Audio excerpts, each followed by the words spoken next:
The drawing-room of Ashford House hummed with the polite chatter of London's finest ladies, all gathered for the quarterly charitable society meeting. Crystal chandeliers cast a warm glow over silk gowns and elaborate coiffures, while servants glided between clusters of women bearing silver trays laden with tea and delicate pastries. Lady Eugenie Weatherstone had positioned herself in what she considered the most advantageous spot in the entire room, a small settee near the window, partially obscured by an enormous potted fern. From here, she could observe the proceedings without being drawn into tedious conversations about the latest bonnet styles or which gentleman had danced with whom at last week's ball. At 26, Eugenie had perfected the art of social invisibility. Not that she was unattractive, quite the contrary. Her dark auburn hair and intelligent grey eyes had caught attention enough during her first season 9 years ago. But after her father's investments had gone catastrophically wrong, leaving the Weatherstone family teetering on the edge of financial ruin, suitors had evaporated like morning mist. Pride had prevented her from accepting offers from men who viewed her solely as a pretty ornament, and practicality had kept her from pursuing romantic fantasies when her family needed her dowry money for more pressing matters, like keeping their ancestral home from falling into complete disrepair. She sipped her tea and allowed herself a small smile of satisfaction. This was perfectly pleasant, observing humanity from a safe distance, contributing her required attendance to the charitable cause, and avoiding the pitying glances that inevitably came when unmarried women of a certain age gathered together. "That one," a crisp, aristocratic voice declared from somewhere behind the fern. Eugenie froze, her teacup halfway to her lips. "I beg your pardon, Your Grace," came another voice. Mrs. Pemberton, if Eugenie wasn't mistaken. "That young woman by the window. Who is she?" Eugenie's heart sank as she realized they were discussing her. She considered standing up to announce her presence, but something in the tone of the first voice, imperious, calculating, and utterly confident, kept her seated. "That is Lady Eugenie Weatherstone, Your Grace, Lord Weatherstone's daughter. A perfectly respectable family, though I understand they've had some difficulties in recent years." Difficulties? The aristocratic voice, definitely belonging to someone titled, Eugenie noted with growing alarm, sounded intrigued rather than dismissive. "Financial troubles, I'm afraid. Nothing scandalous, mind you. Poor investments. Her father is too trusting by half, but Lady Eugenie is quite proper. She's been out for years, though she never took. Too bookish, some say. Too opinionated, others claim. Personally, I think she simply never found anyone worthy of her notice. Or perhaps no one worthy gave her the attention she deserved," the first voice said thoughtfully. "Tell me, is she desperate to marry?" Eugenie nearly choked on her tea. The audacity. Desperate? I wouldn't say desperate, Your Grace, but she must be aware that her prospects diminish with each passing season. At her age, she cannot afford to be too particular. "Perfect," the voice declared with satisfaction. "Absolutely perfect." Before Eugenie could process this alarming statement, a woman swept around the fern with the force of a small hurricane. She was perhaps 60 years of age, dressed in an exquisite lavender silk gown that screamed both wealth and impeccable taste. Her silver hair was arranged in an elaborate style that must have taken her lady's maid hours to complete, and she wore diamonds that could probably feed a small village for a year. Most notably, she wore an expression of absolute determination.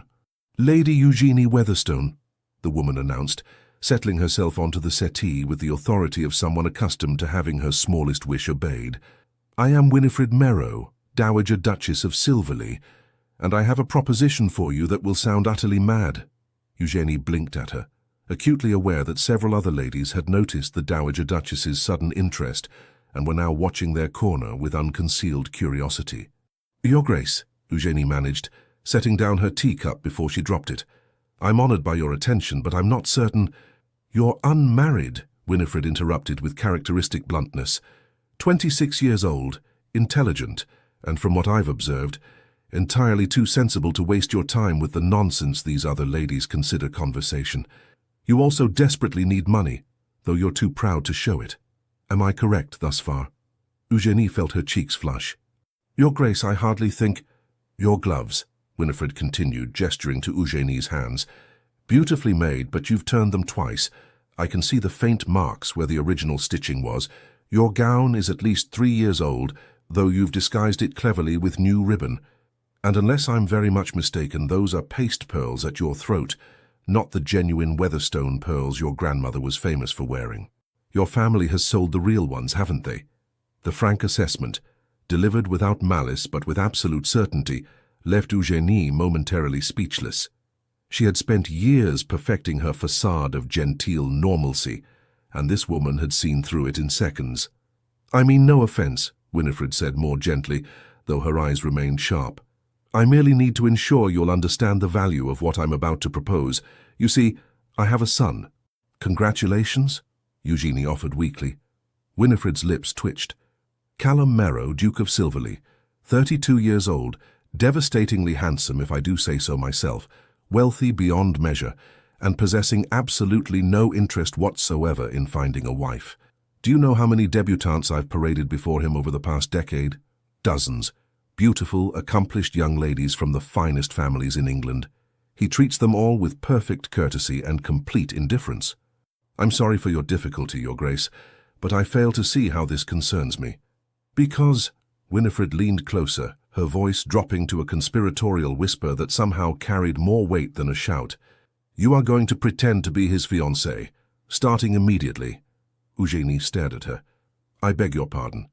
Just for this afternoon," Winifred continued, as if she hadn't just suggested something completely insane.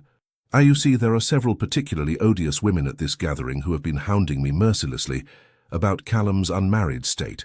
Lady Cromwell actually had the audacity to suggest that perhaps my son prefers unconventional companionship. I need to silence them, and you, my dear, are the perfect solution." "Your Grace, I cannot possibly—" "You can and you will," Winifred said firmly, "because I am going to make it worth your while. Stand up." Somewhere in Eugénie's sensible mind, a voice was screaming at her to refuse, to make her excuses and leave immediately. But another part of her, the part that had spent years watching her father's worry lines deepen, that had seen her mother quietly sell family heirlooms piece by piece, that had lain awake at night, calculating how many more months they could maintain appearances before the creditors came calling, that part of her stood up. "Excellent." Winifred rose as well, linking her arm through Eugénie's with proprietary satisfaction. "Now smile as if I've just shared delightful news. That's right, and for heaven's sake, try to look like a woman in love." "I don't even know your son." "Minor detail. Now hold your head high. You're about to become the most talked-about woman in London." Before Eugénie could protest further, Winifred had steered her into the centre of the drawing-room, where the gathered ladies turned to observe them with varying degrees of interest. "Ladies," Winifred announced in a voice that carried effortlessly across the room, bringing all conversation to an immediate halt, "I have the most wonderful news. May I present my son's fiancée, Lady Eugénie Weatherstone. The wedding will be in 3 months' time at St. George's. We are keeping it small, only 500 guests or so." The room erupted. Women surged forward with congratulations and questions, their voices blending into an incomprehensible cacophony. Eugénie felt herself being pulled into embraces by people she barely knew, heard herself murmuring responses that she couldn't quite process, and caught glimpses of faces ranging from delighted to devastatingly envious. Through it all, Winifred remained at her side, a small smile of triumph playing about her lips. "Your Grace," Eugénie hissed under her breath during a brief lull in the onslaught, "this is madness. When your son discovers what you've done—" "Oh, Callum will be furious," Winifred agreed cheerfully. "Absolutely apoplectic. It will be magnificent. He's been far too complacent lately. This will do him good." "Do him good? You've just announced to all of London society that we're engaged." "Indeed I have. And now you have a choice, my dear. You can publicly humiliate both yourself and me by denying it in front of all these witnesses, ensuring that neither of our reputations ever recovers. Or," Winifred's voice took on a steely quality, "you can play along for the remainder of this afternoon, and tomorrow morning you and I will have a proper discussion about compensating you for your trouble." "Compensating me?" Eugénie's mind raced. "You mean—" "I mean that I am prepared to be exceedingly generous to the woman who helps me solve my problem. Your family's financial difficulties could become a thing of the past, Lady Eugénie. All you need do is pretend to be in love with my son for one afternoon. Surely that's not too high a price." Eugénie looked at the faces surrounding her, women she'd known for years, but who had never particularly noticed her before. They were looking at her now, though, looking at her with interest, with envy, with the kind of attention that came from being associated with one of the most eligible men in England. She thought of her father's tired eyes, her mother's brave smile when she'd sold her grandmother's brooch last month, her younger brother's education, hanging in the balance because they couldn't afford the fees. "What do I need to know about him?" she heard herself ask. Winifred's smile widened. "Ah, splendid. Well, let me see. Callum is brilliant. Cambridge, first in his class. He manages our estates with impressive competence and takes his duties in the House of Lords seriously, unlike most of his peers. He's an excellent horseman, a fair shot, and he detests dancing despite being quite good at it." "That's not what I meant," Eugénie said. "I meant, what will convince people we're actually engaged? What are his habits, his preferences? Does he have a sense of humor?" Winifred looked at her with something approaching respect. "Very practical. Yes, he has a quite wonderful sense of humor, though he hides it behind that ducal reserve he's perfected. He's sardonic rather than jovial, wit over warmth, if you take my meaning. He reads voraciously, particularly philosophy and political theory. He takes his coffee black, his whiskey neat, and his privacy seriously. He's loyal to those he cares about, but slow to trust. And," she added with a significant look, "he has very little patience for dishonesty or manipulation." "Then he's going to absolutely despise this," Eugénie said flatly. "Oh, undoubtedly. But by the time he discovers it, you'll have made such an impression on London society that breaking the engagement will be far more trouble than maintaining the fiction. At least for a short while." "A short while?" 3 months should suffice, long enough to satisfy the gossips and get everyone accustomed to the idea that Callum is finally settling down. After that, we can arrange a quiet dissolution of the engagement. Mutual decision, no scandal, everyone parts as friends. And the compensation you mentioned? "We'll discuss specific terms tomorrow," Winifred said, "but I assure you, it will be more than adequate to resolve your family's financial concerns. Shall we say enough to pay off your father's debts and provide a comfortable settlement besides?" Eugénie's breath caught. That kind of money would change everything. Her father could stop selling off pieces of their heritage. Her mother could hold her head high in society again. Her brother could finish his education. All she had to do was pretend to love a man she'd never met for one afternoon, and then, apparently, continue the pretense for 3 months. It was mad. Completely, utterly mad. "Very well," Eugénie said, "but tomorrow morning we discuss terms properly, and if your son wishes to end this charade immediately, I'll support whatever explanation he prefers." "Excellent," Winifred said, "though I doubt Callum will want to end it once he thinks through the implications. He's far too clever for that. Now smile. Lady Cromwell is approaching, and she's the worst gossip in London. Whatever you tell her will be repeated in every drawing-room by evening." Lady Cromwell was a formidable woman in puce satin, her expression hovering between congratulation and calculation. "Lady Eugénie, my dear girl, I had no idea you even knew the Duke of Silverley. How delightfully secretive you've been." "The Duke and Lady Eugénie preferred to keep their understanding private," Winifred answered before Eugénie could speak. "Young love, you know. They wanted time to know each other without society's scrutiny." "How romantic." Lady Cromwell's eyes narrowed with interest. "And where did you meet, if I may ask?" Eugénie's mind went blank. Where would a duke and an impoverished lady even cross paths? She opened her mouth, desperately grasping for a plausible explanation. "At the British Museum," Winifred supplied smoothly. "They both have a passion for ancient Greek philosophy. Isn't that right, dear?" "Yes," Eugénie seized on the lie gratefully. We discovered we were both examining the same collection of manuscripts. We struck up a conversation about Aristotle's ethics, and—" She gestured vaguely. One thing led to another. It sounded absurd even to her own ears, but Lady Cromwell seemed to accept it. "How very intellectual. I suppose that explains why the Duke hasn't been seen courting anyone. He was too busy courting you in secret." "Precisely," Winifred said with satisfaction. The afternoon continued in much the same vein. Eugénie found herself repeating variations of the museum story, accepting congratulations from women who had barely acknowledged her existence before, and feeling increasingly like she'd been swept up in a theatrical production without being given her lines. By the time the charitable society meeting concluded, her face ached from forced smiling, and her mind reeled from the sheer audacity of what she'd just done. As the ladies began to depart, Winifred squeezed her arm.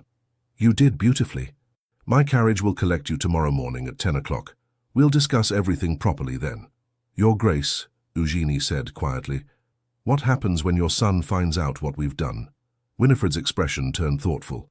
"Callum has spent the last decade avoiding his responsibilities where marriage is concerned. Perhaps this will remind him that a duke has duties beyond managing estates and attending Parliament. Sometimes, my dear, we must be forced into recognizing what we truly need. And what if what he truly needs isn't me?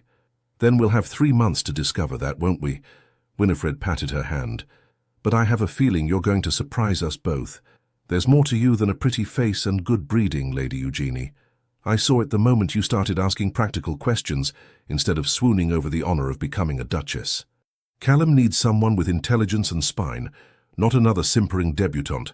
You might be exactly what he requires." With that cryptic statement, the Dowager Duchess swept away, leaving Eugenie standing in the emptying drawing room, wondering what on earth she had just agreed to. She was supposed to pretend to be the Duke of Silverley's fiancé, a man she had never met, a man who, according to his mother, despised dishonesty and manipulation. This was, without question, the most ridiculous situation she had ever found herself in. And yet, as she made her way home in the Weatherstones' shabby carriage, another reminder of their reduced circumstances, Eugenie couldn't quite suppress a flutter of something that might have been anticipation. For the first time in years, something interesting was happening to her, something unexpected and absurd and potentially disastrous, but also possibly something that could save her family. She arrived home to find her mother in the drawing room, mending curtains that should have been replaced 2 years ago. "Eugenie, darling, how was the charitable society meeting?" Eugenie looked at her mother, still beautiful despite the lines of worry around her eyes, still maintaining the graceful dignity that had made her one of the most admired women of her generation, still pretending that everything was perfectly fine, even as their world crumbled piece by piece. "Actually, Mother," Eugenie said slowly, "something rather extraordinary happened. I appear to have gotten engaged." Her mother's needle stopped mid-stitch. "You what?" "To the Duke of Silverley. His mother announced it to the entire charitable society. The wedding is to be in 3 months at St. George's." There was a long, profound silence. Then her mother set down her mending with great care. "Eugenie Charlotte Weatherstone, sit down and explain yourself this instant." As Eugenie recounted the afternoon's events, she watched her mother's expression cycle through disbelief, horror, and finally, cautious calculation. "Let me understand this correctly," her mother said when Eugenie had finished. "The Dowager Duchess of Silverley has promised to compensate you, us, for participating in a false engagement to her son." "Yes." "An engagement that will last 3 months and then be quietly dissolved." "That's what she proposed." "And you believe she'll actually pay what she's promised?" "The Dowager Duchess didn't become one of the most influential women in London by breaking her word, Mother. If anything, her reputation for keeping promises is fearsome." Her mother was quiet for a long moment. "Do you know what this could mean for us if she keeps her word?" "I know. Your father could hold his head up again. We could repair the roof. Edward could finish his education properly." "I know, Mother." Another silence fell between them, heavy with unspoken implications. "You'll have to meet him eventually," her mother said finally. "The Duke. He'll undoubtedly have thoughts about his mother announcing his engagement without his knowledge or consent." Eugenie felt her stomach twist with apprehension. "Yes, I imagine he will." "Is the Dowager Duchess certain he won't simply denounce the engagement immediately? She seems to think he'll be practical about it once he considers the implications. A public scandal would harm his reputation as much as ours." "Perhaps." Her mother picked up her mending again, though her hands trembled slightly. "This is dangerous, Eugenie. If it goes wrong, we'll be no worse off than we are now," Eugenie said firmly. "And if it goes right, we might actually have a future that doesn't involve selling grandmother's things piece by piece." Her mother's eyes filled with tears. "I never wanted this for you. Any of this. I know." Eugenie crossed to her mother's chair and knelt beside it. But this is our reality, and for once I have a chance to actually do something about it. I'm not going to let pride or fear stop me." Her mother touched her cheek gently. "You're so much braver than I ever was." "I learned from the best," Eugenie said softly. "You've been brave every day, keeping this family together." They sat together in the fading afternoon light, both aware that tomorrow would bring challenges neither of them could fully anticipate. Somewhere across London, in a house Eugenie had never seen, a duke was going about his evening entirely unaware that his life was about to become complicated in ways he couldn't possibly imagine. The Duke of Silverley's London residence was a masterpiece of Georgian architecture, all elegant proportions and understated magnificence. Eugenie stood before it the following morning, acutely aware of how inadequate her second-best morning dress appeared in comparison to such grandeur. The Dowager Duchess's carriage had collected her precisely at 10 o'clock, and Winifred herself had accompanied her, keeping up a stream of cheerful chatter that did nothing to calm Eugenie's increasingly anxious nerves.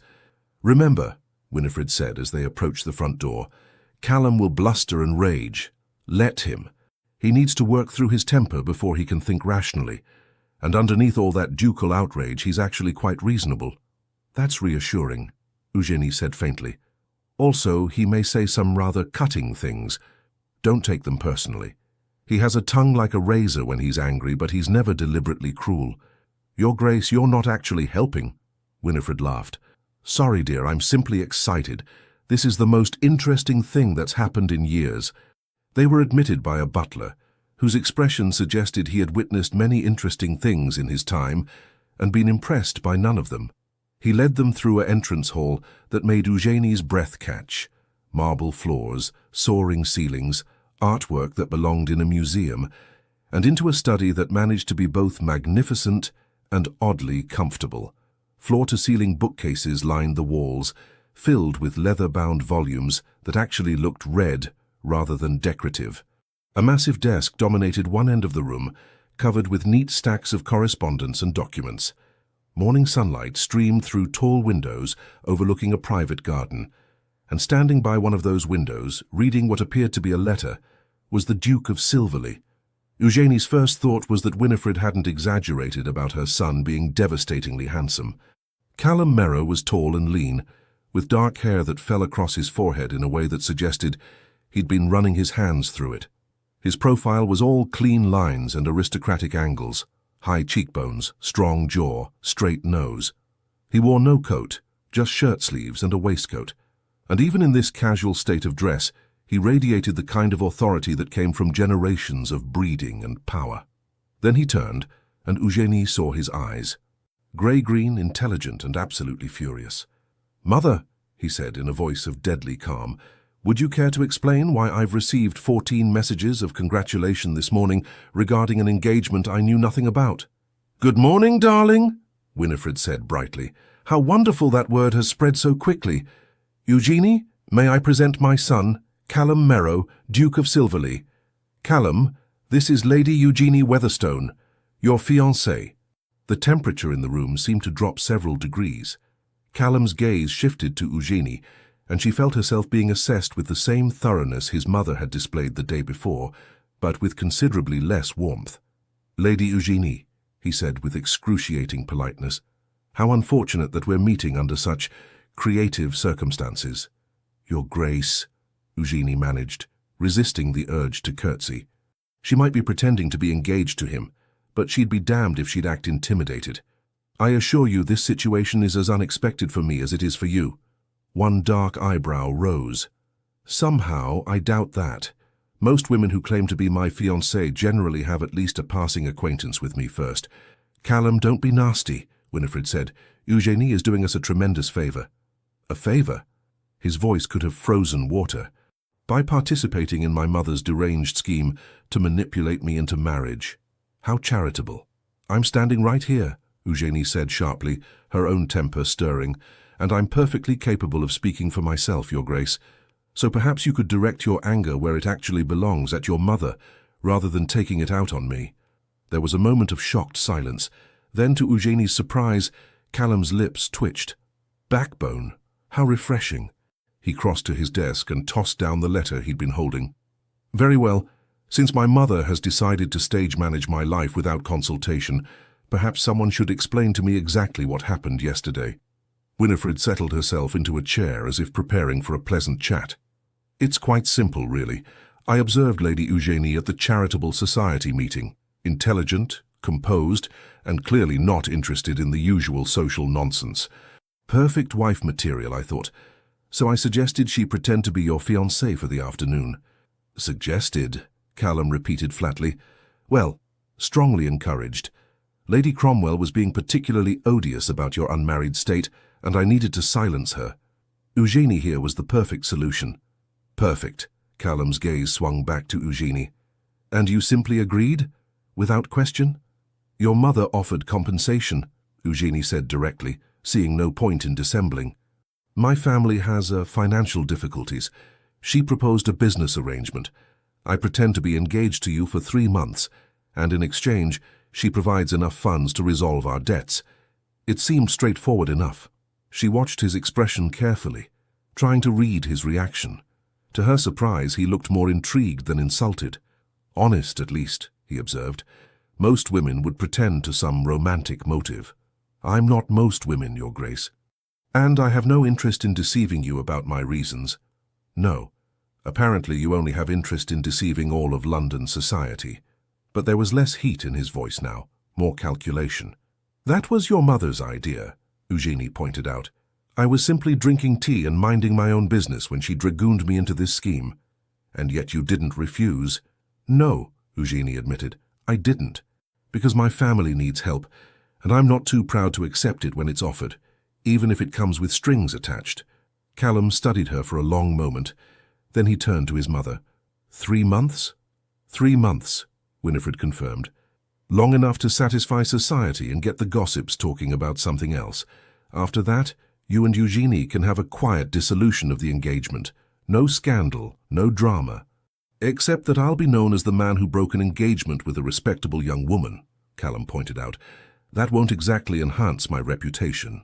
We'll say it was mutual, Winifred said. Discovered you didn't suit. Happens all the time. And in the meantime, I'm expected to play the devoted fiancé. It would be helpful. His mother agreed serenely.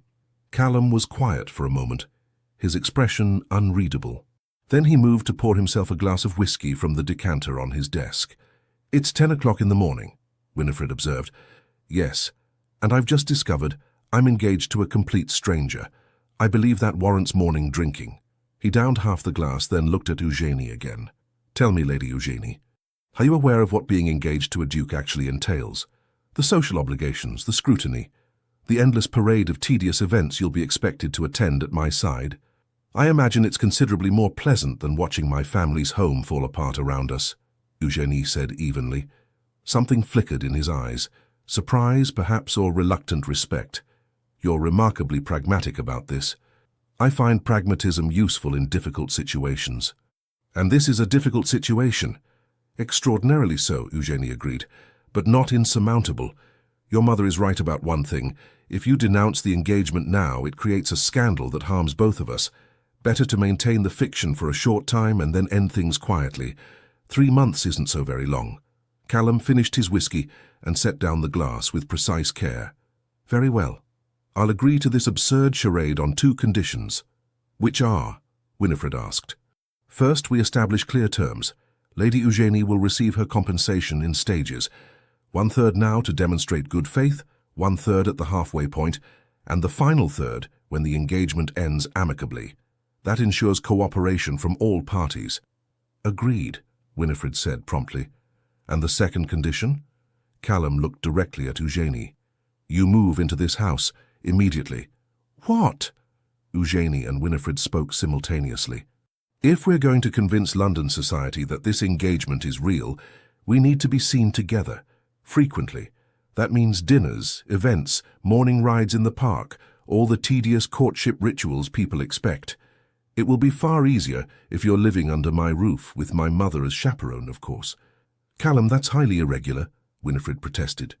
So is arranging a fake engagement without my knowledge, he countered. Besides, plenty of engaged couples live in the same household with appropriate chaperonage. It will actually make our story more convincing. He had a point, Eugenie realized with dismay, and she could see the calculation in his eyes. This was a test. He expected her to refuse, to balk at such an unconventional arrangement. "All right," she said. Both Merrows turned to stare at her. "All right," Callum repeated. "If it makes the arrangement more practical, I see no reason to object. As long as the living situation is properly chaperoned, and as long as you understand that this is purely a business arrangement." "Purely business," Callum agreed, but something in his expression suggested he found her compliance surprising. "Then we have an accord. Mother, I trust you can make the financial arrangements Lady Eugenie and I have discussed?" "Of course." Winifred looked between them, clearly pleased with how this was unfolding. "I'll have the first payment delivered to Lord Weatherstone this afternoon." "Excellent. Lady Eugenie, how soon can you relocate your belongings?" Tomorrow?" Eugenie's mind was reeling. Everything was moving so fast. "Tomorrow it is." Callum moved back to his desk, already dismissing them.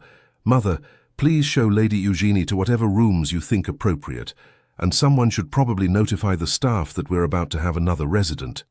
"Wait," Eugenie said. "That's it? We're just doing this?"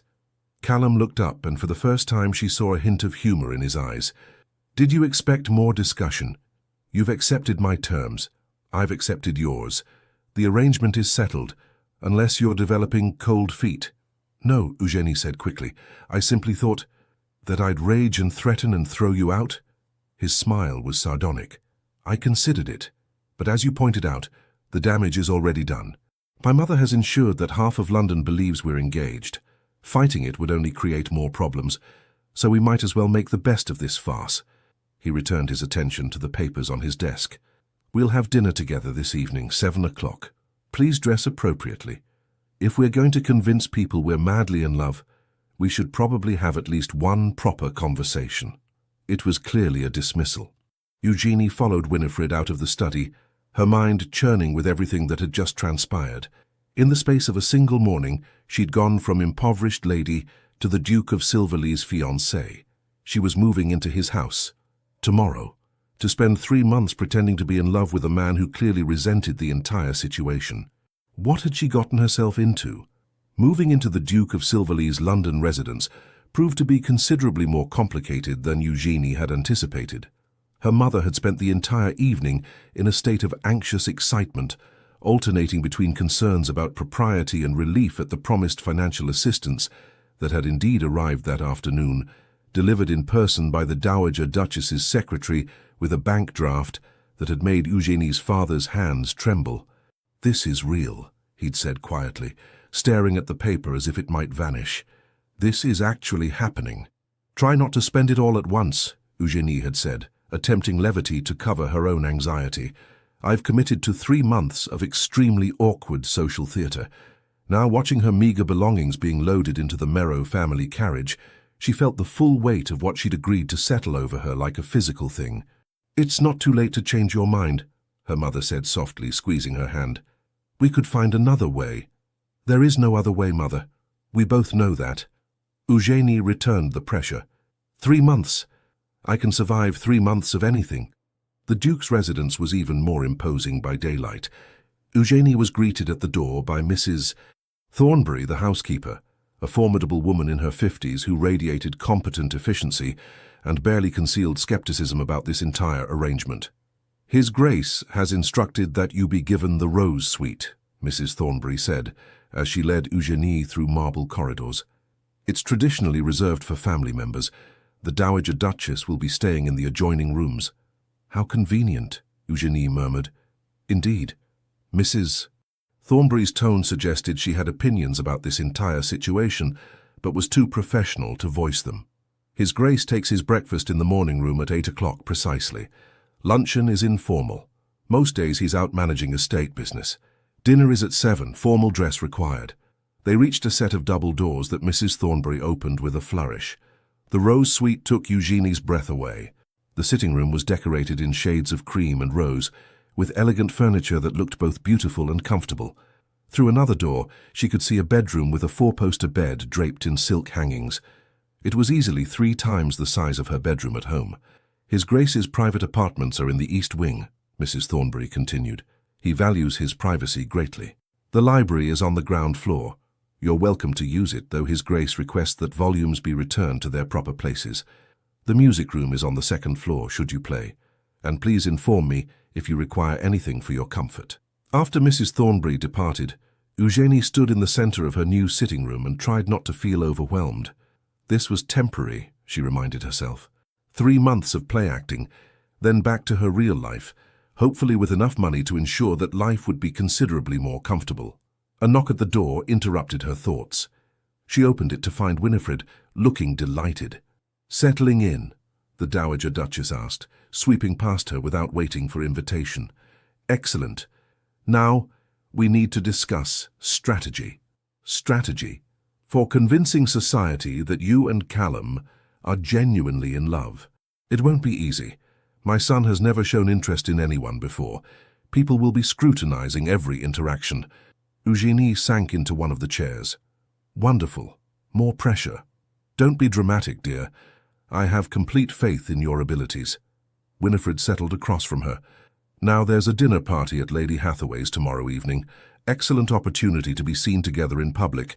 Callum will need to be attentive, holding your chair, fetching refreshments, that sort of thing. And you'll need to look at him as if he's utterly fascinating. That might be challenging, given that he looks at me as if I'm a particularly irritating inconvenience." "Oh, he's simply sulking. He'll come around." Winifred waved a dismissive hand. "Beneath that ducal frost, Callum is actually quite capable of charm. He just rarely bothers with it." "How reassuring. Trust me, dear. My son is many things. Stubborn, proud, occasionally insufferably arrogant, but he's not stupid. He knows this arrangement benefits him as much as you. Once he stops being annoyed about being outmaneuvered, he'll commit properly to the performance." Eugenie hoped she was right. The thought of spending 3 months with a man who resented her presence was exhausting to contemplate.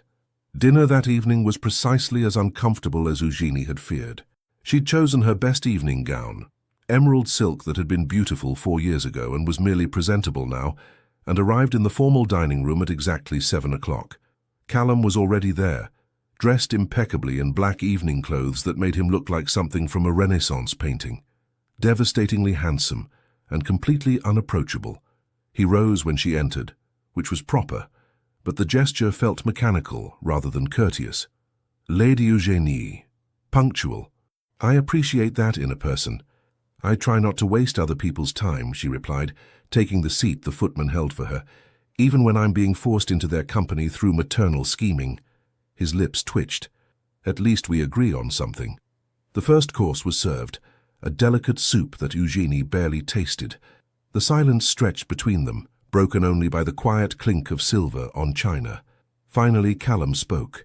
"We should probably establish some ground rules. Beyond moving in with you and pretending to be madly in love. Beyond those, yes." He set down his spoon with precise care. "First, I expect discretion. Whatever happens, or doesn't happen, within these walls stays private. No gossiping with friends, no confiding in family beyond what's necessary." "Agreed." "Second, we'll need to coordinate our schedules. I have obligations that can't be avoided. Parliamentary sessions, estate business, social events that I've already committed to. You'll need to accompany me to at least some of them." "I expected that." "Third," he paused, studying her, "we should probably make an effort to actually know each other. People in love generally have conversations." "What a revolutionary concept," Eugenie said dryly. "Engaged couples talking to each other. Don't be sarcastic. Then don't state the obvious." They glared at each other across the table. Then, unexpectedly, Callum laughed, a genuine sound of amusement that transformed his face entirely. "You're not what I expected," he admitted. "What did you expect? Someone more compliant? Simpering, perhaps? Most women confronted by a duke's displeasure would be apologizing profusely by now. I'm not most women, and I didn't actually do anything wrong. Your mother did. If you want apologies, direct them appropriately." "Fair point." He leaned back in his chair, regarding her with new interest. "Tell me about yourself, Lady Eugenie, beyond the financial difficulties that brought you into this mess." It was the first time he'd asked her anything personal. Eugenie considered how much to reveal. "I'm 26 years old. I had one season 9 years ago that was moderately successful until my father's investments collapsed. I enjoy reading, philosophy mostly, and history. I'm reasonably competent at watercolors, though I have no particular talent. I speak French adequately and Italian poorly. I'm better at mathematics than is considered appropriate for a lady, and I strongly dislike gossip, which has made me rather unpopular in society circles. Philosophy? Callum's interest sharpened. My mother said something about that. What do you read? Currently working through Locke's essays. Before that, Hume. I find epistemology fascinating, the question of what we can truly know versus what we merely believe. Most ladies I've met consider philosophy tedious. Most gentlemen I've met consider ladies tedious, so perhaps we're even. He laughed again, clearly surprised by her response. Touché. And the mathematics. My father taught me when I was young, before he realized it wasn't proper. I've kept studying on my own. There's something satisfying about problems with definite solutions, unlike most of life. Can't argue with that. Callum reached for his wine glass. All right, my turn. I'm 32. Cambridge, as my mother mentioned. I take my seat in the House of Lords seriously. Currently involved in reform discussions about poor laws and factory working conditions. I collect first edition philosophy texts, which probably makes me tedious. I fence regularly because I enjoy the discipline. And I despise dancing despite being adequately skilled. Why do you hate dancing? Because it requires making small talk with simpering debutantes while their mothers evaluate me like prize livestock, he grimaced. Though I suppose I'll have to dance with you now, to maintain appearances. Lucky me. Lucky us, he corrected. We're both stuck in this ridiculous situation.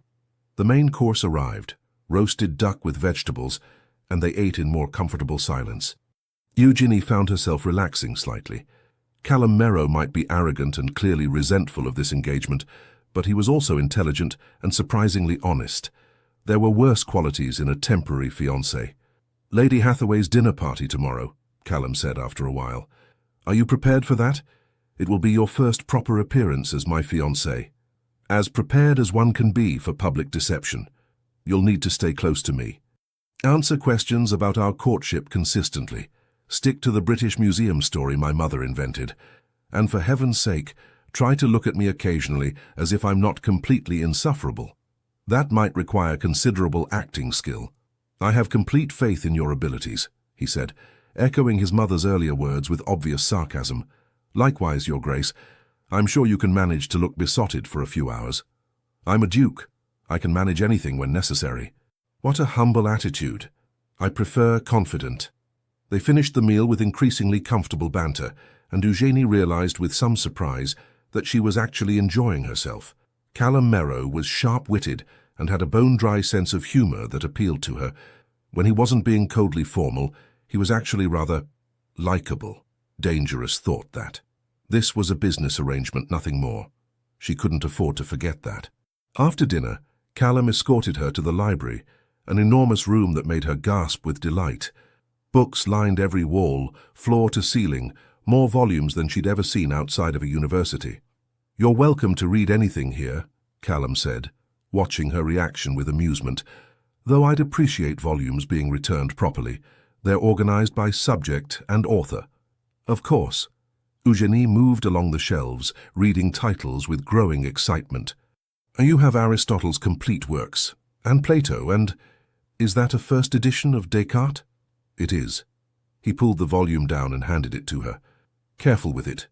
But yes, you may borrow it. Their fingers brushed as she took the book, and Eugenie felt an unexpected jolt of awareness.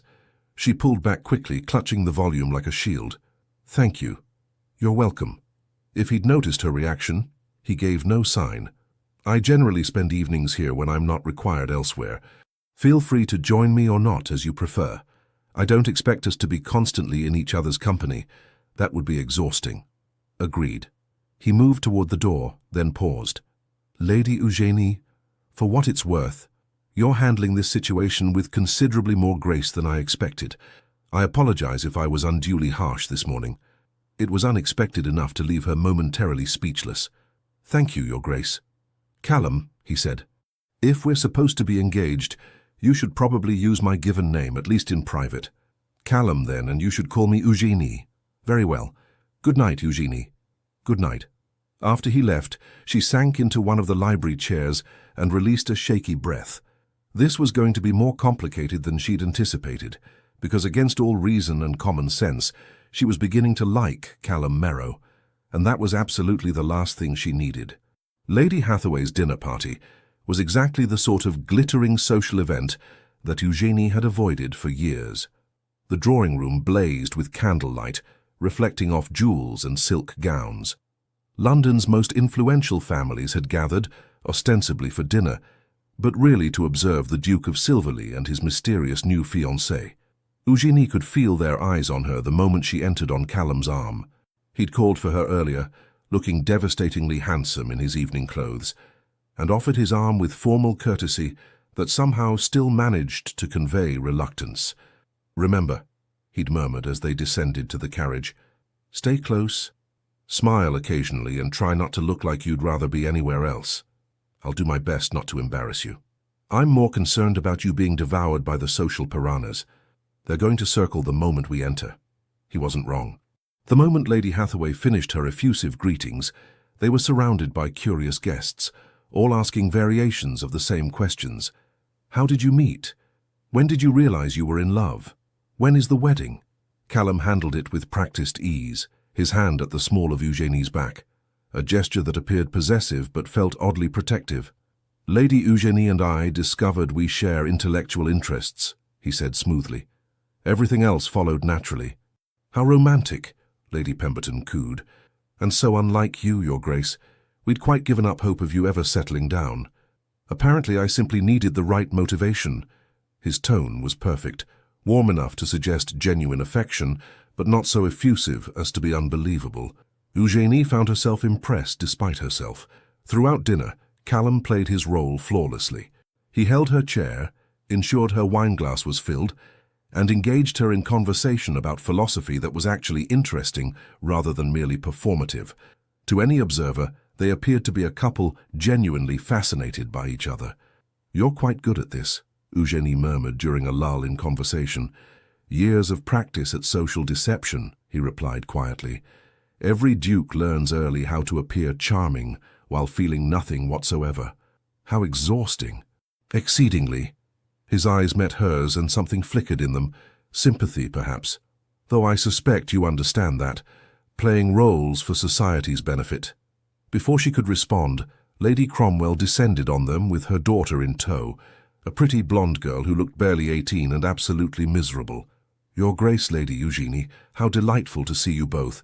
May I present my daughter, Miss Arabella Cromwell? Bella, dear, say hello to the Duke." Arabella curtsied prettily but with visible reluctance. "Your Grace, Miss Cromwell." Callum's courtesy was impeccable, but Eugenie noticed his slight withdrawal, the way he'd positioned himself closer to her, as if using their engagement as a shield.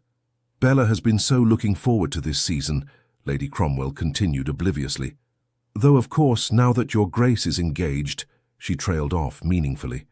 "Mother," Arabella hissed, clearly mortified.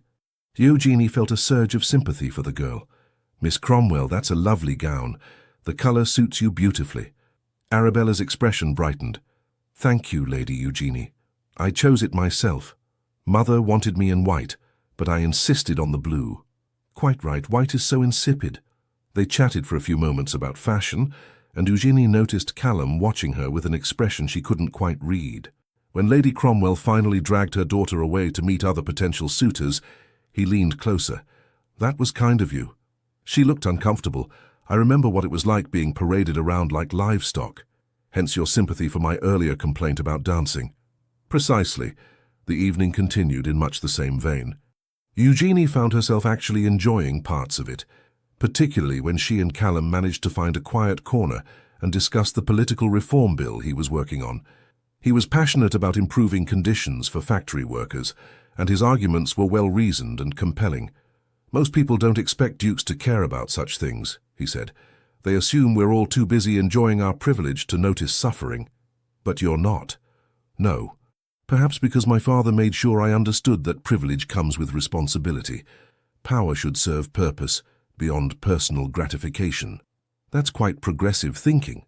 "Don't spread that around. I have a reputation for aristocratic arrogance to maintain." She laughed, and he smiled, a genuine expression that transformed his usually stern features. For a moment it was easy to forget this was all pretense. Hathaway pulled Eugenie aside. "My dear, I must say, I've never seen the Duke look at anyone the way he looks at you. You've quite captured his attention." Eugenie manufactured an appropriate blush. "He's very special. Indeed. And you seem perfect for each other. Intelligent conversation, shared interests, much better than some simpering debutante who'd bore him within a week." In the carriage ride home, Callum was quiet, staring out the window at the dark London streets. "You did well tonight," he said finally. "Very convincing. As did you." "Yes, almost too convincing." He turned to look at her, his expression unreadable in the dim light. "We need to be careful, Eugenie." "Careful of what?" "Of forgetting this isn't real. It would be easy to get confused, to start believing our own performance." Her heart gave an odd thump. "I'm not confused." "Good. Neither am I, just establishing clarity." But his tone suggested he was trying to convince himself as much as her. When they arrived home, Callum escorted her to her suite with formal courtesy. "Good night, Eugenie." "Good night, Callum." She closed the door and leaned against it, her mind whirling. He was right to be concerned. Tonight had felt disturbingly natural. The conversations, the shared humor, the way they'd moved together through the social minefield. It would be very easy indeed to forget this was temporary, to start imagining that the warmth in his eyes was real rather than performed. She couldn't afford that kind of foolishness. In 3 months, this engagement would end. Callum would return to his ducal life, and she would return to hers, hopefully with enough money to secure her family's future. That was the agreement. That was reality. Everything else was just acting, even if it was starting to feel like something more. The next 6 weeks passed in a blur of social engagements, afternoon teas, and increasingly comfortable domesticity that Eugenie found both pleasant and deeply unsettling. She and Callum had fallen into a routine. Breakfasts were companionable affairs where they discussed the day's papers and planned their social calendar. Afternoons often found them in separate pursuits, Callum managing a state business or attending Parliament, Eugenie reading in the library or accompanying Winifred on charitable calls.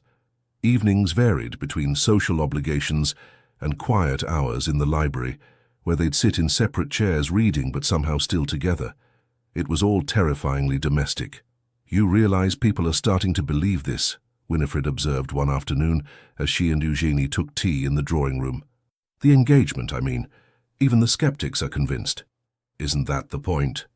Eugenie poured tea with practiced grace, still marveling at the quality of the china, Sèvres porcelain that probably cost more than her family's annual income. "Yes, but—" Winifred studied her with those sharp eyes. "How are you finding the arrangement? Honestly." "It's fine." "Fine. What a passionate endorsement." Eugenie set down the teapot with more force than necessary. "What do you want me to say, Your Grace? That I'm enjoying playing house with your son? That I've forgotten this is temporary?" "Have you forgotten?" "No." But even as she said it, Eugenie felt the lie of it. Because somewhere in the last 6 weeks, something had shifted. It had started small. Callum remembering she preferred her tea with lemon rather than milk. Him pulling down books he thought she'd enjoy without being asked. The way he'd positioned himself between her and an obnoxiously persistent Lord Ashford at Lady Morrison's ball, his hand at her waist possessive and protective. Then there were the conversations. Long, meandering discussions about everything from philosophy to politics, to whether the new gas lighting being installed throughout London was progress or madness. He listened to her opinions as if they mattered, challenged her thinking without dismissing her, and seemed genuinely interested in her perspective. She'd caught herself watching him when he wasn't looking, the way he ran his hand through his hair when frustrated with a particular passage in a book, the rare smile that transformed his stern features, the competent grace with which he moved through both ballrooms and his own study. And then there was last week, when he'd found her crying in the library. She'd received a letter from her father, enthusiastic and hopeful for the first time in years, talking about repairs to the estate and her brother's excellent progress at school. The relief of it, combined with the guilty knowledge that this was all built on deception, had overwhelmed her. Callum had walked in, taken one look at her tear-stained face, and without a word, pulled her into his arms. She'd cried against his shoulder while he held her, one hand stroking her hair, murmuring nonsense comfort. When she'd finally calmed enough to explain, he'd said simply, "You're saving your family. That's nothing to feel guilty about." "I'm lying to everyone." "We're lying to everyone," he'd corrected. "This was my choice too. Don't carry that burden alone." The memory of his arms around her, the solid warmth of him, the unexpected gentleness, it haunted her. "Eugenie?" Winifred's voice pulled her back to the present. "Where did you go just now? Nowhere important?" Winifred looked skeptical. "You know, I've been watching you and Callum together. The way he looks at you when you're not paying attention. The way you light up when he enters a room." "We're playing our roles," Eugenie said firmly. "As agreed." "If you say so, dear. But I've known my son his entire life, and I've never seen him look at anyone the way he looks at you. Not once in 32 years. Before Eugenie could formulate a response, Callum himself appeared in the doorway, looking unusually disheveled. His cravat was loosened, his hair mussed, as if he'd been running his hands through it repeatedly, and his expression was somewhere between frustrated and exhausted. "Problems, darling?" Winifred asked. "The reform bill is being blocked by idiots who care more about maintaining their factory profits than basic human decency," Callum said tersely. "I've spent 4 hours in debate with men who think 10-year-olds working 14-hour days is perfectly acceptable." "How dreadful," Eugenie said. "Can the bill be salvaged?" "Possibly, if we can convince enough votes, but it's exhausting arguing with people who refuse to see reason." He noticed their tea set up and moved toward them. "May I join you, or is this ladies' time?" "Join us," Eugenie said, pouring him a cup. "Lemon, no sugar." He took it with a small smile. "You remembered." "Hard to forget after 6 weeks." He settled into the chair beside her, close enough that she could feel the warmth of him. "Tell me something completely unrelated to factory reform and parliamentary obstinacy. Please. I need to think about anything else." "I finished the Descartes," Eugenie offered, "and I've started on Spinoza." "Ah, yes. Nothing says light reading like 17th century rationalism." But his tone was teasing rather than dismissive. "What do you think of it?" "Dense. Occasionally brilliant. Sometimes I suspect he's making things more complicated than necessary, just to sound intellectual." Callum laughed, the genuine sound that she'd come to treasure. "Fair assessment. Though don't let the philosophy dons hear you say that." "What philosophy dons would I be speaking with?" "Good point." He stretched his legs out, relaxing visibly. "Though you'd hold your own if you did. You've got a sharper mind than half the men I studied with at Cambridge." The casual compliment sent warmth through her. "That's quite a statement from someone who graduated first in his class." "It's also true." His eyes met hers with an intensity that made her breath catch. "You know that, don't you? That you're genuinely intelligent, not just intelligent for a woman." She faltered, unsure how to respond to such direct praise. "Because you are," he continued. "And anyone who's dismissed you as merely decorative is an idiot who doesn't deserve your attention." Winifred cleared her throat meaningfully. "Well, this is enlightening." They both seemed to realize simultaneously that they'd been staring at each other, that the atmosphere had shifted into something charged and complicated. Callum stood abruptly. "I should return to work. I have correspondence to review before tomorrow's session." "Of course," Eugenie managed. He paused at the doorway, looking back. "We're attending the opera tomorrow evening. Winifred, you're joining us, yes?" "Naturally," his mother confirmed. "Can't have the engaged couple attending alone. Propriety must be observed." After he left, Winifred turned to Eugenie with a knowing smile. "Still just playing roles?" "Don't," Eugenie said quietly. "Don't what?" "Don't encourage whatever you think you're seeing. This ends in 6 weeks. We both know that." "Do we?" Winifred's expression turned serious. "Eugenie, dear, I know I orchestrated this arrangement initially. And yes, I had hopes it might become something more. I won't deny that. But I've watched you two together, and what I'm seeing isn't acting. Not anymore." "It has to be," Eugenie insisted. "Because if it's not—" She broke off, unable to complete the thought. "If it's not, then what? You might actually be happy. Heaven forbid." "I'm not his equal," Eugenie said bluntly. I'm an impoverished lady from a family on the edge of ruin. He's a duke. In the real world, outside this temporary fiction, we don't belong together." "The real world," Winifred repeated thoughtfully. What an interesting phrase. As if the past 6 weeks haven't been real. As if the conversations, the laughter, the genuine connection you've built, none of that counts because it started with a lie. It doesn't matter how it feels. The arrangement expires in 6 weeks. We agreed. Arrangements can be renegotiated. Winifred stood, preparing to leave. All I'm saying is don't dismiss the possibility of something genuine simply because it began unconventionally. Some of the best things in life happen when we least expect them. After she left, Eugénie sat alone with her cooling tea and increasingly confused thoughts. The problem was, Winifred was right about one thing. It no longer felt like acting. When Callum smiled at her, her heart did foolish things. When he touched her hand or stood close enough that she could smell his cologne, her pulse raced. When they talked late into the evening about philosophy or politics or nothing in particular, she felt more alive than she had in years. But that didn't change reality. Callum Merrow was a duke with responsibilities and social standing. She was Lady Eugénie Weatherstone, from a family whose financial stability currently depended on maintaining this fiction. Even if something real had developed between them, and she wasn't admitting it had, pursuing it would be complicated beyond measure. Better to maintain the boundaries. Finish the agreed-upon 3 months. Take the money that would secure her family's future and walk away. Even if the thought of walking away from Callum made her chest ache with surprising intensity. The opera the following evening was a grand affair. Eugénie wore the new gown Winifred had insisted on purchasing, deep sapphire silk that made her skin glow and her eyes appear almost luminous. She'd caught Callum staring when she descended the stairs, an expression on his face she couldn't quite interpret. "You look—" He paused, seeming to search for words. "Magnificent. Thank you."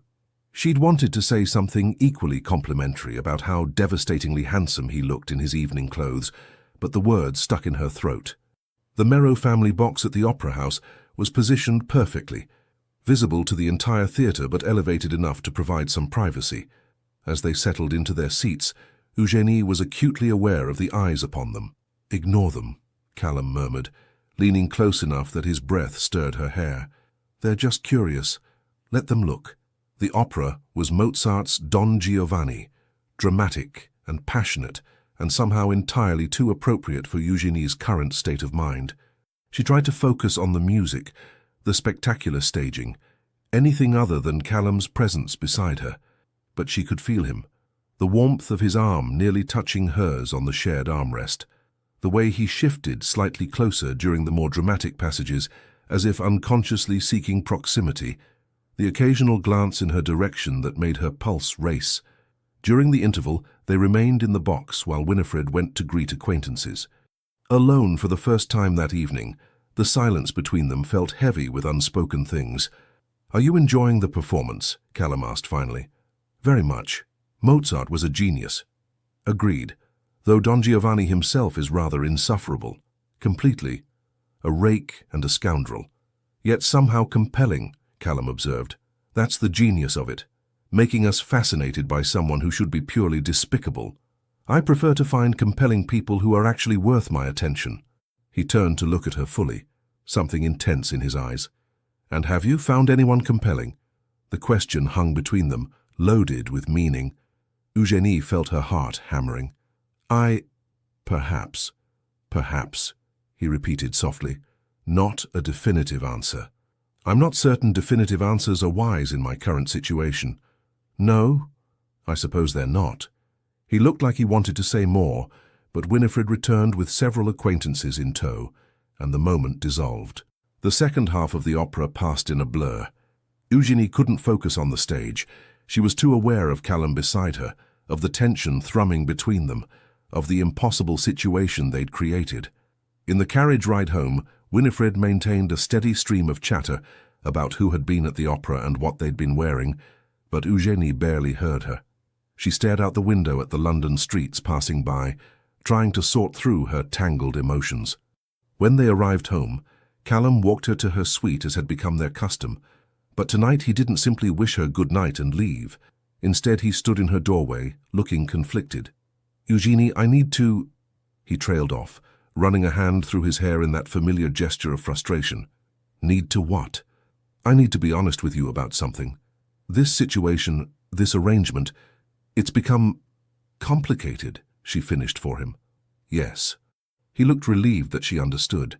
Significantly complicated, because somewhere in the last 6 weeks I've stopped pretending. Her breath caught. Callum. No, let me finish. He stepped closer, his voice low and urgent. I know this started as a farce, a business arrangement to solve our respective problems, but it's not that anymore, not for me. And I don't think it is for you either. It doesn't matter what it is, Eugenie said, even as her heart raced. We made an agreement. 3 months, then we part ways. Agreements can be changed. To what? You're a duke. I'm an impoverished lady whose family's survival depends on your mother's generosity. There's no version of this that doesn't end in complication and heartbreak. Unless we make it real, he said quietly. The words hung in the air between them, impossibly tempting. You don't mean that, Eugenie managed. You're caught up in the fiction we've created. I'm caught up in you, Callum corrected. Your intelligence, your humor, your resilience, the way you challenge me and make me think, the way you see through social nonsense to what actually matters, the way you... He broke off, seeming to struggle for words. The way I what? He stepped closer still until they were barely a foot apart. The way you make me want things I've never wanted before. Partnership, companionship, someone who actually understands me rather than just tolerating me for my title. Eugenie felt tears prickling behind her eyes. You can't say these things. Why not? They're true. Because they make everything harder, because in 6 weeks this ends. We agreed, Callum. We had a plan. Then let's change the plan. His hand came up to cup her cheek, thumb brushing away a tear she hadn't realized had fallen. Let's make this real. Marry me. Not as part of an arrangement, but because we choose it. Because what we've found together is worth keeping. It was everything she wanted and couldn't allow herself to have. I can't, she whispered. Don't you see? I came into this for money, to save my family. If I say yes now, I'll never know, and neither will you, whether it's real or just desperation and proximity and pretending for so long that we've confused ourselves. I'm not confused. But I am. She pulled away from his touch, wrapping her arms around herself. I don't know what's real anymore, Callum. I don't know if I've actually fallen in love with you or if I've just convinced myself I have, because it makes the charade easier to maintain. And you don't know either. Not really. He looked stricken. Eugenie, we need to stick to the plan, she said firmly, even as her heart broke. 6 more weeks, then we end the engagement as agreed. If what you're feeling is real, it will still be real after 3 months of separation. And if it's not, if we've just been caught up in playing house, then we'll have saved ourselves from making a terrible mistake. And if you're wrong, if I know right now, with absolute certainty, that I want you in my life permanently, then you'll still want me in 6 weeks, she said quietly. But we need that time, Callum. We need space away from this intensity. To be certain, he looked at her for a long moment, a dozen emotions flickering across his face. Finally, he nodded. 6 weeks. Then we'll revisit this conversation. Thank you. He turned to leave, then paused. For what it's worth, Eugenie, I've never been more certain of anything. But I'll give you the time you need. After he left, Eugenie closed the door and slid down to sit on the floor, her elaborate gown pooling around her. She buried her face in her hands and let herself cry, for what she wanted, for what she was afraid to take, for the impossible situation they'd created, because Callum was right. Somewhere in the last 6 weeks she had stopped pretending too. She'd fallen in love with him, with his intelligence and his unexpected kindness, with his passion for making the world better and his dry humor, with the way he looked at her as if she was the most fascinating person he'd ever met. But loving him didn't make the complications disappear. It didn't change the fact that their relationship was built on deception, that her family's financial security still depended on maintaining this fiction. 6 more weeks. Then they would see if what they'd built could survive in the real world, outside the protective bubble of their arrangement. It was going to be the longest 6 weeks of her life. The remaining weeks of the engagement crawled by with agonizing slowness. Eugenie and Callum maintained their public facade, attending balls, dinners, and social events with perfect courtesy. To the outside world, they appeared the ideal engaged couple. In private, things were infinitely more complicated. They still shared breakfasts and occasional evenings in the library, but now every interaction was weighted with unspoken tension. Callum never again mentioned making the engagement real, but his eyes said everything his words didn't, and Eugenie found herself aching with the need to close the distance between them, to give in to what she wanted, but she held firm to her decision. They needed time apart to be certain. With only 3 days remaining before their agreed-upon separation, Winifred summoned Eugenie to the drawing room with unusual urgency. "We have a problem," the Dowager Duchess announced without preamble. Eugenie's stomach dropped. "What kind of problem?" "Lady Cromwell has been investigating. She's gotten it into her head that this engagement is fraudulent." "What? How?" "She's been questioning servants, checking records, generally being a nosy nuisance. And she's discovered something rather damning." Winifred paused significantly. "There's no record of Callum ever visiting the British Museum during the time period we claimed you met." Eugenie felt the blood drain from her face. "Can she prove anything?" "Not definitively, but she's spreading rumors, suggesting the engagement was arranged for financial reasons, that you're a fortune hunter who trapped Callum into this sham." "That's not—" Eugenie broke off, realizing it was partially true. She had entered this arrangement for money, even if her motivations were more complex than Lady Cromwell could imagine. "I know it's not the full truth," Winifred said gently, "but perception matters in our world. If these rumors gain traction, it could damage both your reputations significantly. Then we'll end the engagement early, as planned. Issue a statement about discovering we don't suit. That will only confirm suspicions that something was wrong from the beginning." Winifred studied her carefully. "There is another option, which is, make it real. Marry Callum, not in 3 months, but now, this week, before Lady Cromwell's poisonous rumors can spread further." Eugenie's heart hammered. "You can't be serious." "I'm entirely serious. Think about it, my dear. The best way to silence gossip about a fraudulent engagement is to actually get married. It becomes impossible to claim deception when you're legally bound. But Callum knows about Lady Cromwell's investigation. I told him this morning, and he agrees that an immediate marriage is the most practical solution." "Practical?" Eugenie repeated hollowly. "How romantic. Romance is lovely, but survival is more important." Winifred's tone turned sharp. "You've spent 6 weeks building something genuine with my son, whether you want to admit it or not. Don't let pride and fear destroy that because the timing isn't perfect." Before Eugenie could respond, Callum himself entered the drawing room. He looked tired, she noticed, shadows under his eyes suggesting he'd slept poorly. "I assume Mother has explained the situation," he said without preamble. "She has." "And what do you think?" His voice was carefully neutral, giving nothing away. Eugenie looked between them, Winifred with her calculating determination, Callum with his guarded expression. This was madness, complete and utter madness. "I think," she said slowly, "that I need to speak with Callum, alone." Winifred took the hint, sweeping out with a knowing smile. Once they were alone, Callum moved to the window, staring out at the garden. "You don't have to do this." "Do what?" "Marry me to salvage the situation. I won't force you into anything, Eugenie. If you want to end this now, face the scandal, I'll support whatever you decide. And your reputation? Will survive. I'm a duke. I have certain privileges when it comes to weathering gossip." He turned to face her. "But yours might not recover. An impoverished lady accused of trapping a duke into a false engagement. Society won't be kind. I'm aware. So the question is—" He moved closer, his expression intense. "What do you want? Not what's practical or sensible. What do you actually want?"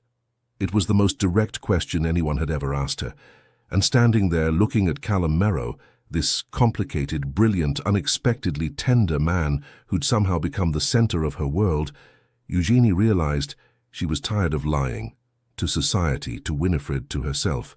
"I want you," she said simply. "I've wanted you for weeks now, but I was too afraid to admit it. Afraid it wasn't real, that I was fooling myself, that you only felt obligated because of the arrangement." His expression softened. You're never going to be rid of me now, you realize. Not after admitting that. Is that a threat, Your Grace? A promise, Lady Eugenie. He closed the remaining distance between them. So let me be equally direct. I love you, not because of any arrangement or convenience, not because we've been playing house and it's comfortable, but because you challenge me and fascinate me and make me laugh when I least expect it, because you're brilliant and kind and stronger than you give yourself credit for, because when I imagine my future, you're in every part of it. Tears spilled down Eugenie's cheeks. You can't possibly... I can and I do. He cupped her face in both hands, thumbs brushing away tears. I know this started as a farce. I know it's complicated and unconventional, and possibly the most impractical foundation for a marriage in the history of the aristocracy. But I've never been more certain of anything. We barely know each other. We've spent 6 weeks having conversations deeper than most married couples manage in a lifetime. I know how you take your tea, and what makes you laugh, and that you chew your lip when you're thinking hard about something. I know you're terrible at embroidery, but excellent at mathematics. I know you cry at poetry, but stay stoic through tragedy. I know... He broke off, searching her face. I know you're afraid, and I understand that. But don't let fear stop you from taking something that could make us both happy. Eugenie reached up to cover his hands with hers. If we do this, if we actually get married, it has to be real. No more pretending, no more arrangements. Just us, building something genuine. That's all I've wanted since that night at the opera, Callum admitted. Possibly before, though I was too stubborn to acknowledge it. And your mother, her manipulations. We'll be politely but firmly discouraged from interfering in our marriage, he said. I love her dearly, but she's meddled quite enough for one lifetime. Eugenie laughed through her tears. She means well. She's a menace, a well-intentioned menace, but still. His expression turned serious. So is that a yes? Will you marry me, for real this time? I need you to understand something first. Eugenie took a shaky breath. My family's financial situation is still precarious. Even with your mother's assistance, we're not secure long-term. If I marry you, there will always be people who say I did it for money and position, that I trapped you with your mother's help. Let them say it. I don't care. You might, eventually, when it becomes tiresome defending your choice of wife. Eugenie. He said her name with exasperation and affection in equal measure. I'm a duke who cares about factory reform and workers' rights. I've been called a radical sympathizer, a traitor to my class, and considerably worse. One more controversy isn't going to devastate me, especially when that controversy comes with the benefit of being married to the most interesting woman I've ever met. You're sure? Absolutely certain. He pulled her closer until they were barely an inch apart. So stop trying to talk me out of this and give me an answer. Looking up at him, at the man who'd been her fake fiancé and had somehow become something infinitely more important, Eugenie felt the last of her resistance crumble. Yes, she whispered. Yes, I'll marry you. For real this time. The kiss was inevitable. Callum's lips met hers with a gentleness that contrasted with the intensity of the moment, and Eugenie felt herself melting into him. This wasn't the chaste kiss they'd performed for society at various events. This was real and raw and desperately honest. When they finally broke apart, both slightly breathless, Callum rested his forehead against hers. We're doing this. We're completely mad. Undoubtedly. He grinned, that rare, transformative smile that made her heart skip. But at least we're mad together. A discreet cough from the doorway made them spring apart. Winifred stood there, looking insufferably pleased with herself. I take it you've reached a decision. We're getting married, Callum said, his arm sliding around Eugenie's waist. This week, as you suggested. But Mother, his tone turned serious. This is where your involvement in our relationship ends. You've had your fun playing matchmaker. Now let us actually live our lives without interference. Of course, darling, Winifred said with suspicious sweetness. Though I do hope I'm still invited to the wedding. You're invited, Eugenie assured her. But Callum's right. This is our marriage, our choice. We're grateful for your creative intervention, but say no more. Winifred waved a hand. I understand perfectly. I'll simply enjoy my grandchildren when they arrive and resist all urges to meddle further. Grandchildren, Callum muttered. We're not even married yet. Details, darling. Now, shall we discuss wedding arrangements? 3 days isn't much time. The wedding took place on a crisp autumn morning at St. George's Church, with considerably fewer than 500 guests. They'd kept it intimate, immediate family, a handful of close friends, and notably absent were Lady Cromwell and her poisonous gossip. Eugenie wore a cream silk gown that Winifred had commissioned, simple but elegant. As she walked down the aisle on her father's arm, she caught sight of Callum waiting at the altar. He looked nervous, she realized with amusement. The confident Duke of Silverley was actually fidgeting with his cravat. When she reached him, he leaned close enough to whisper, "You look beautiful and I'm terrified." "So am I," she whispered back. "Good. At least we're equally terrified." The ceremony passed in a blur. Eugenie heard herself making vows that no longer felt like a performance. When Callum slid the ring onto her finger, a beautiful sapphire that matched the gown she'd worn to the opera, his hand trembled slightly. "I, Callum Edmund Merrow, take thee, Eugenie Charlotte Weatherstone." The words hung in the air, weighted with meaning. This was real, this was happening. When the vicar pronounced them married and Callum kissed her, Eugenie felt something inside her finally settle. All the fear and doubt and worry about whether this was right, it dissolved in the certainty that yes, this was exactly where she belonged. The wedding breakfast afterward was a joyous affair. Eugenie's parents seemed younger than they had in years, her father actually laughing at something Winifred said. Her brother Edward, home from school for the occasion, declared Callum rather decent for a duke, which everyone agreed was high praise from a 16-year-old. As the afternoon wore on, Callum pulled Eugenie aside into a quiet corridor. "How are you feeling, Your Grace?" It took her a moment to realize he meant the title. She was the Duchess of Silverley now. Strange, overwhelmed, happy. Good. Those are all appropriate reactions. He pulled her closer, his arms encircling her waist. "I have something for you." "Another gift?" "You've already been too generous. This one's different." He produced a folded paper from his jacket. "Open it." Eugenie unfolded the document, scanning the contents. Her breath caught. It was a trust deed, establishing a permanent income for her family, managed independently of their marriage. More than enough to maintain their estate comfortably and provide for her brother's education and future. "Callum, this is insurance," he said quietly. "So you'll never have to wonder if you married me for money. This is yours regardless of what happens between us. If our marriage succeeds, and I fully intend that it will, this gives your family security without being tied to my goodwill. If somehow we're completely wrong about each other and everything falls apart, you'll still have provided for them. Either way, that burden is lifted." She looked at him through tears. "You didn't have to do this."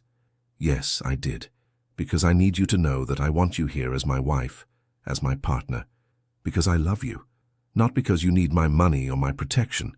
Those come freely, but your choice to stay has to be just that, a choice." Eugenie threw her arms around him, the document crumpling between them. "You impossible, wonderful man. How did I get so lucky?" "I believe my mother ambushed you at a charity tea," he said dryly. "But I like to think fate played a role too." They stood there in the corridor, holding each other, until someone called that the carriages were ready to take them home. To their home, Eugenie realized. Not his house where she was a temporary guest, but their shared residence. The thought was both thrilling and terrifying. That night, after the guests had departed and the house had quieted, Eugenie stood in her new bedroom, the Duchess's suite adjoining Callum's rooms, trying to process everything that had happened. A soft knock at the connecting door made her turn. "Come in." Callum entered, having changed out of his formal wedding clothes into a dressing gown. He looked younger somehow, less like a duke and more like just Callum. "I wanted to make sure you're all right," he said. "This has been a rather overwhelming day." "I'm fine. Better than fine." She moved to where he stood. "Though I keep expecting to wake up and discover this is all an elaborate dream. If it is, we're sharing it, which seems improbable." He reached out to tuck a strand of hair behind her ear, his touch gentle. "We don't have to, that is, I don't expect—" He broke off, clearly struggling. "Are you trying to tell me we don't have to consummate the marriage tonight?" Eugenie asked with amusement. "Yes, exactly that. We can take our time, get more comfortable with each other. There's no rush." She considered him for a moment. This man who'd shown her kindness when he could have been cruel, who'd respected her intelligence and valued her opinions, who'd just given her family financial security to prove his love was genuine. "What if I don't want to wait?" she asked softly. His eyes darkened.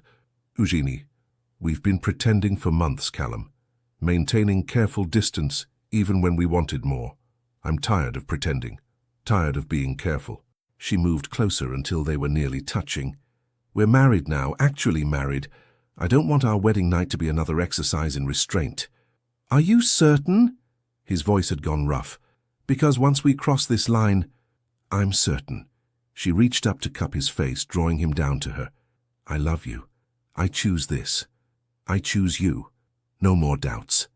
The kiss that followed was nothing like their previous careful pecks for society. This was hungry and desperate, and absolutely honest. Callum's arms came around her, pulling her close as if he'd never let go. "I love you," he murmured against her lips. "God, Eugenie, I love you so much." She pulled back just enough to smile at him. "Then perhaps you should show me." What followed was tender and sometimes awkward. They were both nervous, despite everything, but also profoundly right. Every touch felt like a discovery, every kiss a promise. When Callum finally made her his wife in truth as well as law, Eugenie felt as if something fundamental had shifted in the universe. Afterwards, lying tangled together in the massive bed, Callum traced patterns on her bare shoulder. "So," he said eventually, "shall we discuss how we're going to navigate married life? Establish some ground rules? Ground rules for marriage? How romantic? I prefer practical." But he was smiling. "Though I suppose rule one should be honesty. We started this with lies. Let's make sure we continue with truth." "Agreed, what else?" "We face society together. Whatever gossip Lady Cromwell spreads, whatever complications arise from our unconventional beginning, we present a united front." "Of course. And," he hesitated, "we try, genuinely try to make this work. Not because of arrangements or obligations, but because we've chosen each other. Callum," she turned to face him fully, "I meant my vows today. I'm not going anywhere. You're stuck with me for the rest of your life." "Stuck with you," he repeated with satisfaction. "I can live with that." They fell asleep wrapped around each other, and for the first time in months, Eugenie felt completely at peace. 5 years later, the nursery at Silverley Manor was in absolute chaos.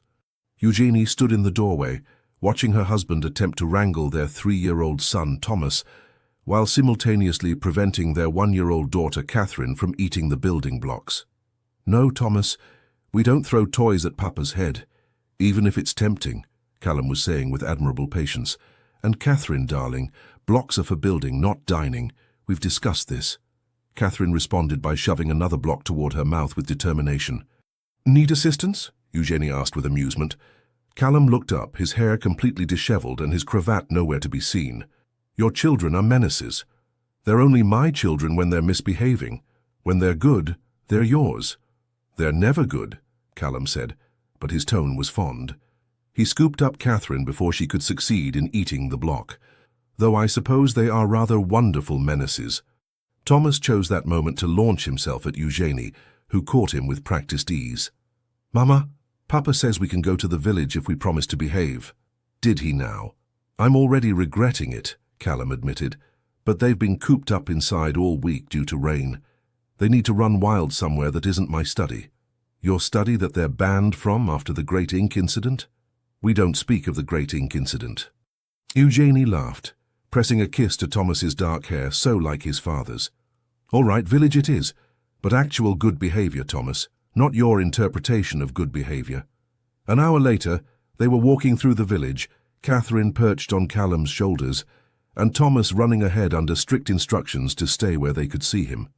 "You know," Eugenie said, linking her arm through Callum's free one, "sometimes I still can't believe this is our life. Having you regrets about marrying me to escape scandal?" "Not even slightly, though that seems like it happened to different people now." "It did, in a way." Callum smiled at her. "We're not the same people we were 5 years ago." He was right, Eugenie reflected. She'd gained confidence, taken on charitable work focused on education for working-class children, and even published a philosophical treatise under a pseudonym that had been rather well received. Callum had successfully championed his factory reforms, served on several parliamentary committees, and generally proved that dukes could care about more than hunting and gambling. And together, they'd built something real, a marriage based on genuine affection and respect, despite its ridiculous beginning. "Mama, Mama, look!" Thomas was pointing at a posting board in the village square. "What does it say?" Eugenie moved closer to read the announcement. Her eyes widened. "It says Lady Cromwell has been requested to leave the county by the local magistrate." "Truly?" Callum looked delighted. "Whatever for?" "Apparently she's been spreading malicious gossip about too many families, and someone finally had enough." Eugenie couldn't suppress a smile.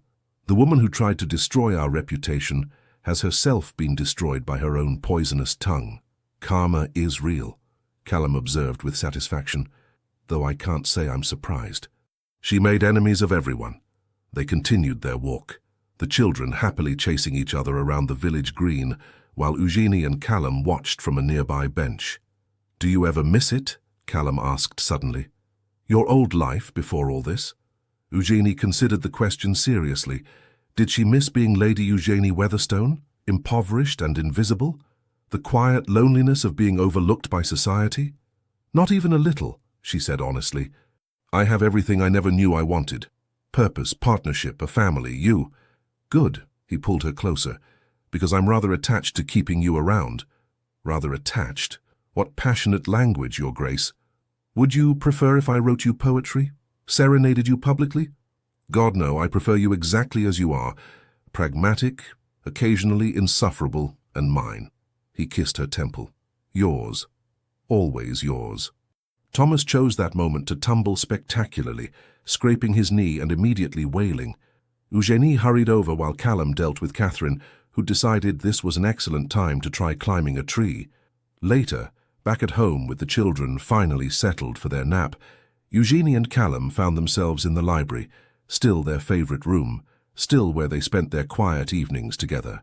"We should visit your parents this weekend," Callum said, reviewing correspondence. "Your father wants to show me something about the new drainage system." "He's so proud of that drainage system," Eugenie said with affection. Since the financial stability Callum had provided, her father had thrown himself into improving the estate. He's become quite the expert on agricultural management. "Good, he seems happy." "He is. They both are." She looked at Callum over the top of her book. "Thank you for that." "For what?" "For giving my family security. For never making them feel like they're charity cases. For treating them with respect even when it would have been easy to be condescending." "Their family," Callum said simply. "Your family is my family. Besides, your father's actually fascinating to talk to, once he's not worried about money constantly." Eugenie set down her book and moved to sit beside him. "Have I mentioned lately that I love you?" "Not in the last hour. I was beginning to worry." She swatted his arm but couldn't suppress her smile. "I love you. Desperately, inconveniently, completely." "Inconveniently?" "You distract me from reading." "Very inconvenient." "I'll endeavor to be more distracting then." He pulled her into his lap, making her laugh. "Can't have you finding books more interesting than your husband?" "Impossible task. You're unfortunately fascinating." "Unfortunately. It would be easier if you were boring. Then I could ignore you and get more reading done." "My apologies for being so compelling," he said, clearly not sorry at all. They sat together in comfortable silence, Callum absently running his fingers through her hair while he read over her shoulder. "Do you know what I was thinking earlier?" Eugenie said eventually. "When we were in the village with the children." "What?" "That I'm glad your mother ambushed me at that tea. Glad she concocted that absurd scheme. Because without it, we never would have found each other." Callum was quiet for a moment. "I've thought that too. It's strange, isn't it? How the best things sometimes start in the most improbable ways. Should we tell the children someday about how we really met?" "Absolutely. When they're old enough to appreciate the absurdity." He pressed a kiss to her hair. "They should know that sometimes taking a chance on something ridiculous leads to something extraordinary." "Very philosophical, Your Grace." "I learned from the best." Eugenie twisted to look up at him. "I really do love you, you know. Not the convenient fiction we created, not the role we played, but you, exactly as you are." "I know." His eyes were soft with affection.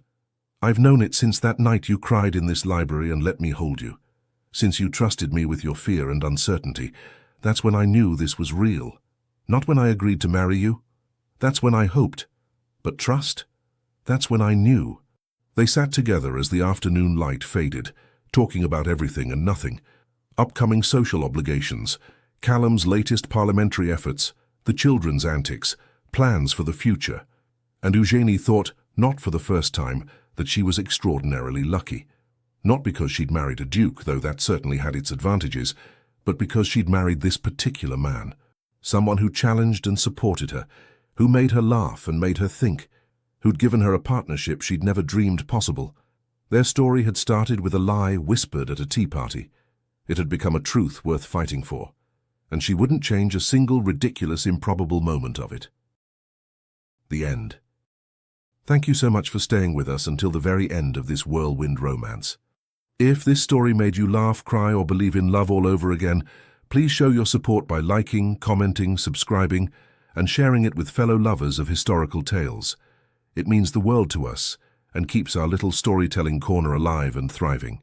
Stay tuned. Another emotional story is waiting for you at the end of this video. Click, listen, and let your heart be swept away once more. From the bottom of our hearts, thank you for being here. The Legends of the Fall team.